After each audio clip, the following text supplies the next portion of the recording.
Customer হারানোর আসল কারণ কিন্তু সার্ভিস না, সেটা হচ্ছে রেসপন্স টাইম। আপনার কম্পিটিটর আপনার চেয়ে ভালো না, শুধু আপনার চেয়ে দ্রুত। একজন কাস্টমার আপনাকে মেসেজ দিল, আপনি তার উত্তর দিলেন 1 ঘন্টা পর, ততক্ষণে সে আরেকজনের কাছ থেকে অলরেডি সার্ভিসটা পারচেস করেছে। এটা প্রতিদিনই হচ্ছে। বেশিরভাগ বিজনেস ওনার এটাই বুঝতে পারে না। তারা ভাবে আমার প্রোডাক্ট ভালো, সার্ভিস ভালো, তাও ক্লায়েন্ট আসে না কেন। আসল কারণ কিন্তু প্রোডাক্ট না, আসল কারণ হচ্ছে রেসপন্স টাইম। আপনার কাস্টমার যখন আপনাকে মেসেজ দেবে তখন সে ইমোশনালি রেডি থাকে কোনো কিছু কেনার জন্য। সেই মুহূর্তে যে দ্রুত রেসপন্স দেয়, ট্রাস্ট তার দিকে কিন্তু যায়। এখন প্রশ্ন হলো, আপনি সারাদিন হাতে ফোন নিয়ে বসে থাকবেন? উত্তর হলো না।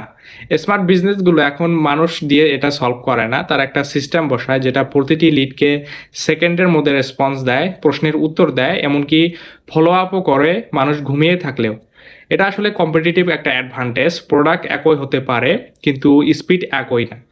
আপনার লাস্ট 5টি লিড আপনি কত দ্রুত রিপ্লাই দিয়েছিলেন নিজেকে একটু প্রশ্ন করুন তো।